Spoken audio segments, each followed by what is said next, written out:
Welcome to Tamara Lynette Tales. I'm Tamara, and I spill the tea on your favorite reality stars. Married at First Sight After Party Season 15, Episode 13. So this episode featured Krysten Miguel and Sara Fraser. The signature cocktail was called Getting to the Bottomless Mimosas, and it included champagne, orange juice, and orange liqueur.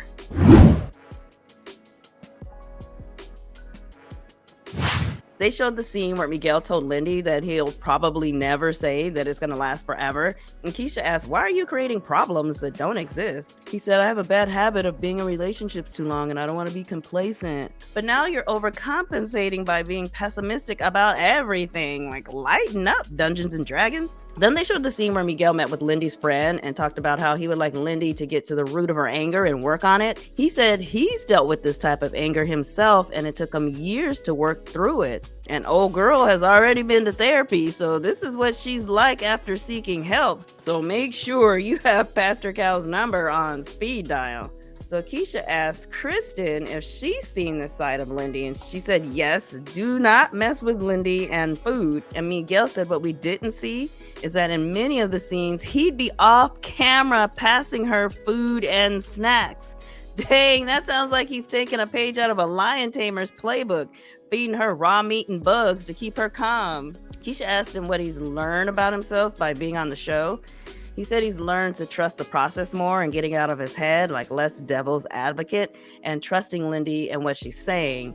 He said, what keeps me in the marriage is Lindy's optimism, and she's the rock in this relationship. Watching those clips and thinking back, I'm noticing that I'm relying a lot on her. I wasn't giving her enough credit in that. Like, I need to step up my game.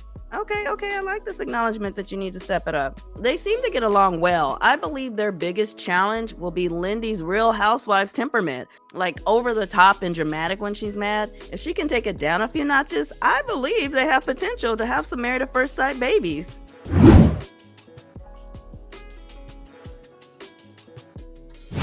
They showed the scene where Krysten met with Son of a Mitch's sister-in-law, and she advised Krysten to be clear on things she can't bend on with Son of a Mitch. And Krysten said she liked her a lot, and they seem to have some similar struggles with Son of a Mitch.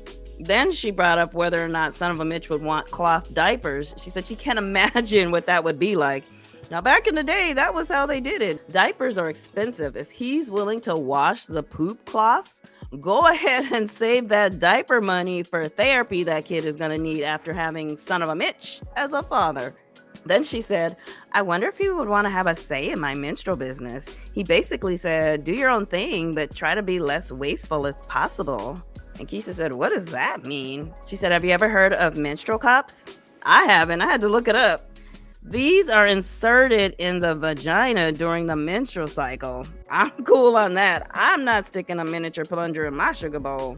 So Keisha asked her if she thinks it's fair that Son of a Mitch expects her to make all these changes about herself. She said, absolutely not. And I'm starting to feel like if I don't make these changes, though, that Son of a Mitch will not be happy. Then they showed the clip where Son of a Mitch talked to her sister about not wearing makeup. Keisha said, did he really think your sister wasn't going to tell you? Okay. She said, how did that conversation go with your sister? She said her sister said that the conversation was all about Son of a Mitch and she was getting narcissism vibes from him. We've all been getting that it's all about Son of a Mitch. Where you been, Krysten? What show are you watching? Of course, they played the scene where Krysten went off about wanting someone who gets excited when she walks into the room and thinks she's pretty with a little bit of makeup on. She was tearful coming out of that scene. She said she was proud of herself and she had all of this like built up from almost the beginning and said, I'm going to start putting Krysten first. Like, enough is enough.